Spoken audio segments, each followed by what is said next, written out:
Assalamualaikum warahmatullahi wabarakatuh. Balik lagi di channel YouTube Afif Safi, pakar bola mengomentari sepak bola dengan kesoktahuan. Banyak match seru yang akan gue bahas ya. Dan mungkin lu juga nonton pertandingannya tadi malam. Ada City Arsenal, Liverpool Chelsea, dan Madrid Betis. Nah, ini pertama kita fokus ke Arsenal City ya. Tapi lebih ke Arsenal sih. Gue salut sama orang yang ngefans sama Arsenal sampai sekarang ya. Gue salut karena gue sering bilang kalau dimana kalau lu udah bahagia, dimana kalau hidup lu lagi lurus-lurus aja, lu lagi butuh masalah, dukunglah Arsenal. Arsenal solusi untuk membuat hidup kita jadi penuh masalah. Dan gue juga sering bilang apabila kita sedang sedih, jangan khawatir, karena di bawah kita masih ada fans Arsenal yang sedih dalam koridor titik terendah. Gue sering bilang begitu. Dibantai 5-0 sama City. Gue gak tahu apa yang salah ya. Sebelum kita bahas match, kayak kita ngelihat Arsenal beberapa tahun belakangan dulu lah. Bener-bener jauh beda Arsenal yang dulu dan Arsenal yang sekarang menurut gue.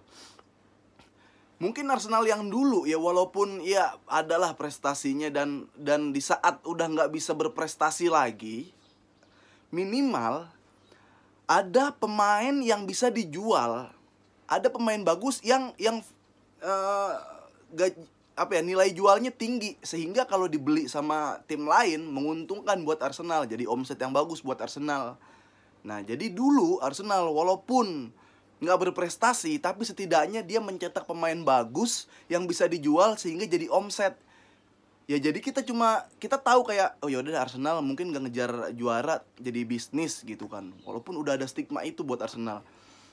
Tapi lu lihat sekarang tuh kayak parah banget gitu kan. Mana prestasi pun nggak ada, dan pemain yang buat dijual gitu, pemain bagus yang buat dijual juga pemain bagus nggak ada gitu. Sementara udah nggak bisa prestasi dan pemain bagus nggak ada yang bisa dijual. Sekarang Arsenal beli pemain dengan harga yang mahal, tapi pemainnya nggak jelas, yang kelasnya mungkin C, bahkan D. Jadi Arsenal yang sekarang prestasi udah nggak ada, omsetnya jelek, boros. Gue nggak tahu nih, kayaknya nggak.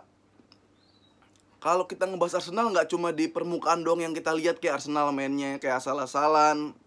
Tapi kayaknya sistem-sistem manajemen keuangannya, mungkin staff-staff lainnya kayak juga perlu dirubah gitu.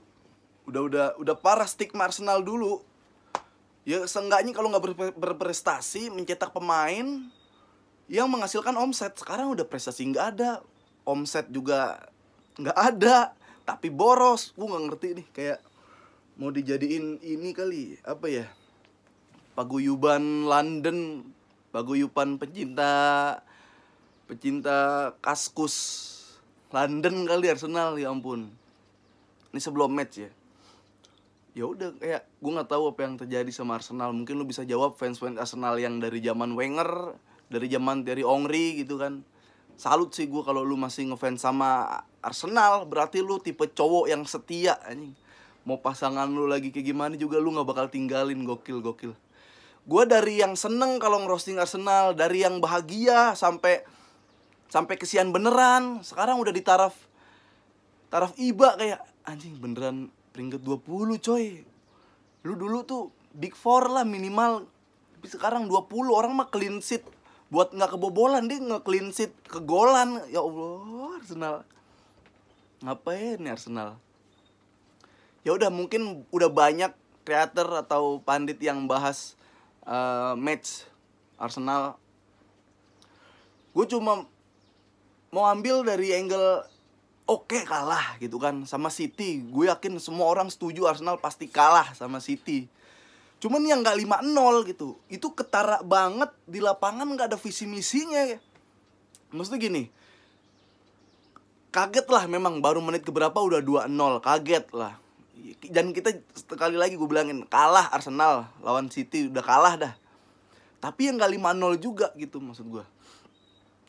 Pun kalau udah 2-0, tetap kelihatan visi misinya. Apakah kalau lu udah nggak mungkin ngebales selisih 2 ya Arsenal, jangan ngurangin pemain, kartu merah. Ya Allah Arsenal.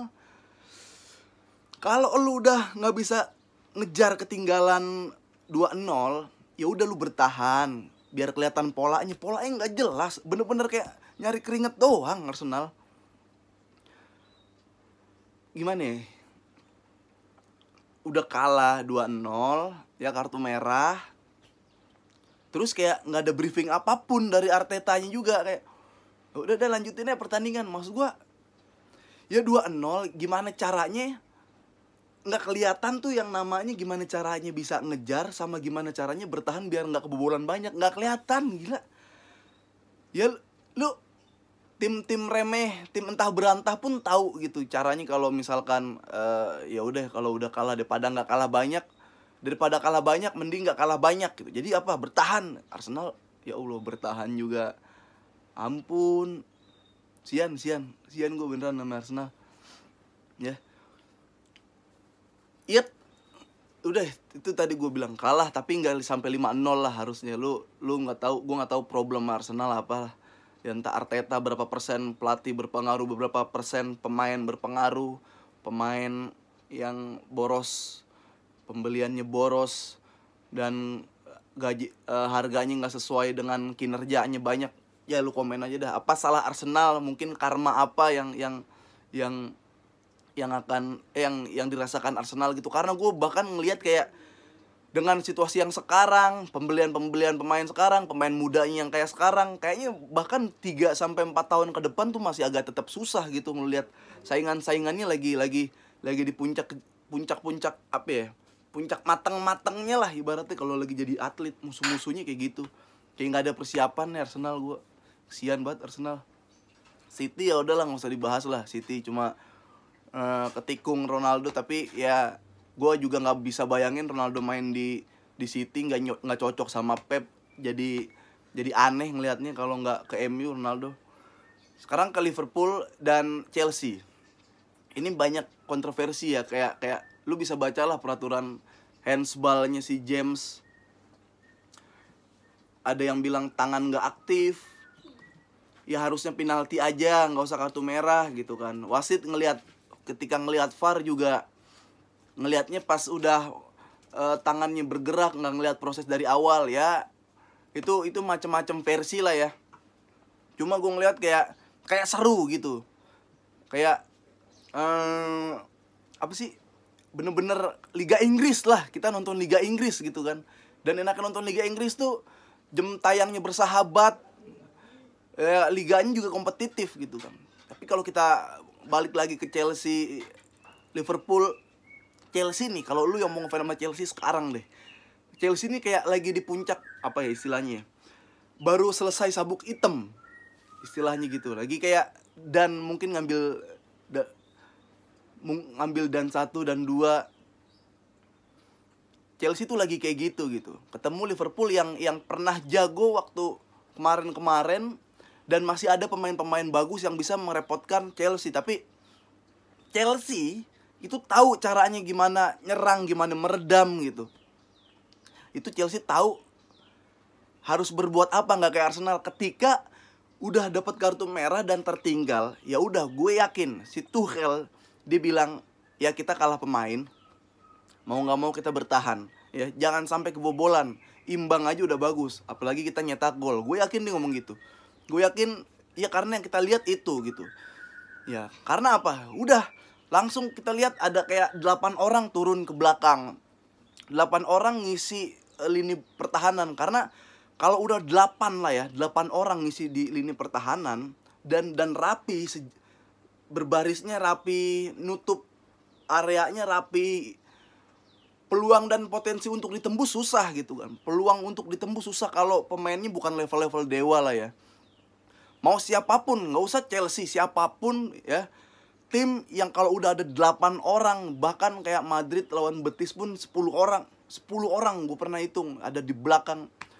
Tim-tim tak berantah pun ada 9 orang, 8 orang di area pertahanan. Udah lu tuh susah banget. Mending ya caranya adalah ya udah kasih bola biar dia keluar, ada ruang terbuka, tusuk. Tapi itu nggak terjadi. Chelsea nggak ngasih itu. Chelsea taruh Lukaku di depan, apapun yang terjadi, bola langsung clear area, tendang ke depan, tendang ke depan. Ya udah, gue tahu Tuchel, gue bahkan bisa membayangkan pertandingan babak kedua nggak seru dengan Chelsea bertahan. Ya udah, dan itu memang harus dilakukan sama Chelsea. Keadaan yang Chelsea memaksa untuk bertahan gitu. Bahkan komentatornya bilang kayak bertahan tuh bagian dari seni dalam sepak bola. Iya, ya udah. Itu masuk akal. Maksud gua ini kayak perbedaan Arsenal secara tim dan Chelsea. Arsenal secara mungkin instruksi pelatih dengan Chelsea. Ya udah, satu sama. Mencetak gol kayaknya agak susah dengan selisih satu pemain, kurang satu pemain bertahan gitu. Kalau Arsenal udah satu pemain bertahan, tim juga kalah, nggak tahu mau ngapain, hancur, rusak. Nah itu bedanya, dan seru lah Liga Inggris, gokil, luar biasa. Kalau Madrid gue ngeliat, La Liga sekarang juga makin seru, tapi bukan gara-gara tim lain ngejar Madrid dan Barca, tapi kekuatan Barca dan Madridnya agak nurun gitu. Karena gue ngeliat malah kayak Real Betis yang jadi tim besarnya, kan Real Madrid yang jadi tim kecilnya, main nunggu, main bertahan. Gue belum ngeliat Ancelotti yang dulu banget lah. Ini masih ada sisa-sisa Zidane banget. Madridnya yang nunggu semua pemain tuh di belakang garis pertahanan, semua pemain di garis areal gawang sendiri. Ya gue masih pede La Liga bakal seru sih, enggak, dan akan kejar-kejaran kalau ngelihat Madrid mainnya kayak gitu. Yang tadi gue bilang, La Liga seru gara-gara bukan Madrid tim lain dan semua tim meningkat kekuatannya, tapi gara-gara Barca dan Madridnya yang turun. Jadi kelihatan imbang karena ball position menang Betis, shoot on target banyakan Betis, walaupun shooting ke area apa sih istilahnya, shoot gitu masih banyakan Madrid, tapi on targetnya banyakan Betis, passing banyakan Betis. Ya mau dibilang ini strategi Madrid juga, tapi gue ngeliat ya akan terjadi hal yang menarik di La Liga gitu kan. Nggak cuman Madrid Barcelona, karena mereka kekuatannya turun, jadi akan berputar kayak gitu. Nah udah gitu aja ya, semangat terus fans Arsenal. Chelsea gokil, dan La Liga seru. Terima kasih.